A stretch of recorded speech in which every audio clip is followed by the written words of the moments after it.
Today on Newsbeat, Obamacare gets pushed to the next round of debates. And Tigers, have you been noticing some bears walking around campus? Also, a new campaign might be considering you a zombie. We'll tell you why. All this and more. Newsbeat starts now.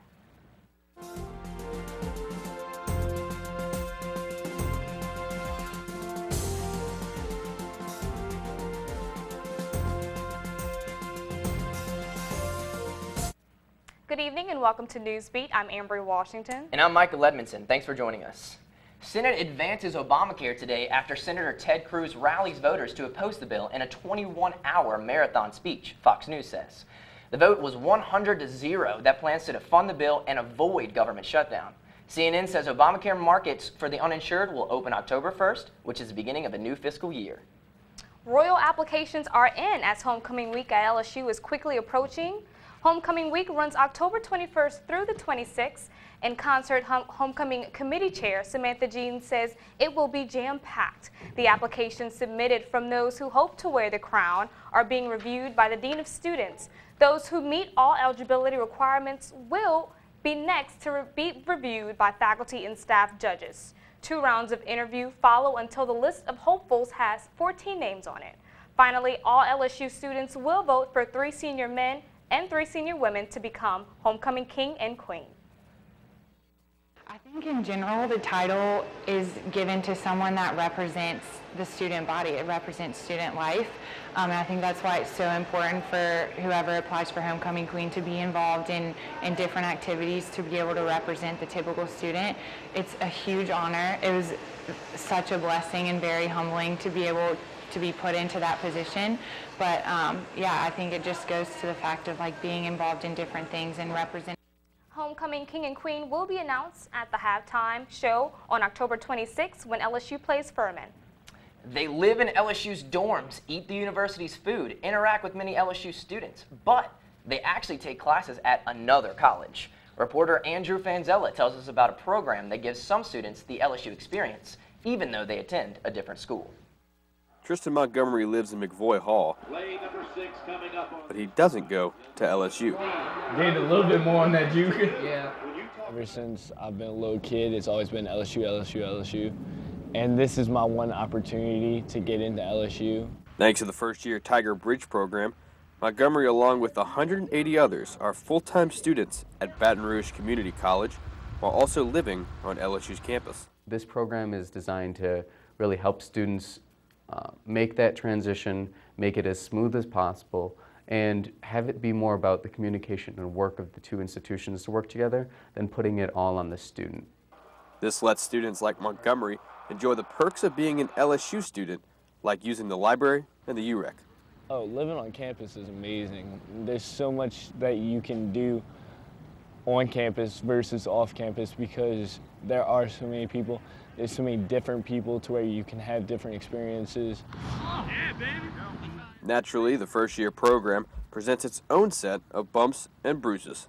So I think some students are having difficulty adjusting to that, kind of not knowing, do they belong to BRCC, do they belong to LSU? I think that's a little bit of an identity crisis that some of our students are going through.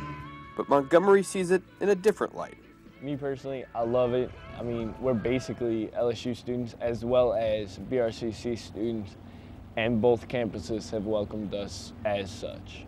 If Montgomery finishes 30 hours of credit with at least a 2.5 GPA, he will no longer be a pseudo LSU student, but a full-time LSU student. A dream that will finally be realized. For Tiger TV's Newsbeat, I'm Andrew Franzella. Tiger Bridge is a year-long program which fills up on a first-come, first-served basis. The application deadline is May of 2014. Texting while driving or walking may be a part of your daily routine, but did you know that this unsafe practice can actually make you more unaware than you think? Zombies are everywhere in pop culture, but they don't belong at a university. LSU Police Department continues to urge students and faculty to pay attention when crossing on-campus streets. Earlier this year, they announced the Don't Be a Zombie campaign, which encourages students and cyclists to stop texting or talking on the phone in any situation that could put them in harm's way. LSU Police Department spokesman Captain Corey Lalonde says their goal is to make people aware of their surroundings. Just because you have the right of way doesn't mean that you have to insist on it. So if everybody pays a little more attention uses a little bit of common sense, I think we can go a long way to reducing the number of those incidents that we do have. Are you one of the few students who is walking dead? Many young athletes fear getting a career-ending concussion, but advances in head trauma treatment are helping players overcome their injuries. Tiger TV reporter Claire Langlois tells us about an LSU rugby player who did just that. The last thing LSU rugby player Arturo Loya recalled of his match in June was going in for a big hit. The next thing he knew, he was in the hospital. I kind of remember flashes of the ambulance, and then I just remember getting carted in, and I was like, what's going on? Loya joined the ranks of many young athletes who've suffered head trauma when he sustained a type 2 concussion and fractured his skull. I was going to tackle a guy, and he was coming across my body like that. I basically tackled him with my head. But physical therapist Richard Oakland says that advances in technology are helping doctors more accurately diagnose concussions. We can do balance assessment, computerized balance assessments, baseline and post-injury. We can also do neurocognitive testing, which tests a kid's neurocognitive ability. Injuries are a risk with any contact sport, but what makes concussions especially more dangerous is that some of the signs and symptoms are often ignored. A concussion is not something that you're going to see immediately. It takes a time for it to coalesce, for the symptoms to manifest themselves. But with Loya, the signs were instantaneous, and there were questions about whether or not he would make it back out on the field. The neurologist made me worried, but I'm not worried at all. But he was like, well, it's either going to completely heal or you can't play contact sports again. I was like, I don't want to hear that. I want to hear that I could definitely pay. And for most young athletes, Dr. Oakland says that head trauma doesn't have to threaten their career. We can measure it, we can evaluate it, and we can rehabilitate it, and it'll be okay. But for Loya, he's just waiting to get back out into full contact rugby this December. I'm excited to play again. I mean, watching them play right now, it's really frustrating because I want to play so bad. For Tiger TV Sports, I'm Claire Langlois.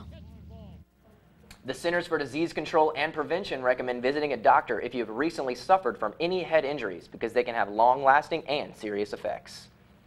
Coming up, weatherman Jake Robles has stormy predictions for this week. Stay with us. Good evening, LSU. I'm Jake Robles, and this is the weather. So for most of today, the sun has been out with partly cloudy skies and the temperature high just barely scraping 90 degrees. This may have been a little hot, but at least it wasn't extremely wet. As for tonight, the weather low should be close to 64 degrees with a 0%, yeah, that's right, a 0% chance of rain. This weekend made me feel like I would never say that again. As for tomorrow, the temperature high will be basically the same as today, maybe a degree or two cooler. Shouldn't rise any higher than 90 degrees. As for the low, it should feel about 66. The forecast for tomorrow is going to be pretty much the same as today. So if you're comfortable today, you'll feel comfortable tomorrow. Now to your 5-day forecast. The weather will stay fairly consistent throughout most of the week with an increase in cloud cover as the days go on. The temperature highs from today to Sunday will drop about a degree or so every day. Hopefully it keeps us up into next week because I'm getting ready for true fall weather. For those of you that are staying in Baton Rouge this weekend, the forecast looks good, but we might have to say goodbye to our usual sunny Sunday and expect a different soaking Sunday. There will probably be scattered thunderstorms all day Sunday, so keep this in mind if you are driving back from Athens. And that is all I have for you today, so don't forget to check Tiger TV for your up-to-date campus weather report every day. I'm Jake Robles. Back to you guys at the desk. Thanks, Jake. Coming up in entertainment news, Taylor gives us a recap of the Emmy Awards. Taylor also has the scoop on what's new with Miley Cyrus again. Hey Tigers, I'm Taylor Tyser bringing you the latest in entertainment news. Now I told y'all last week that I'd have a recap of the Emmys and I will stay true to my word. Breaking Bad did indeed bring home the coveted award of Best Drama and Modern Family walked away with the Best Comedy. The Voice even took home Best Reality Competition Series. But apart from all the shiny trophies, this year's show came equipped with 5 different emotional tributes, including one to Glee star Corey Monteith. In my opinion, the tributes throughout the show caused the emotional temperature to rise and fall way too much.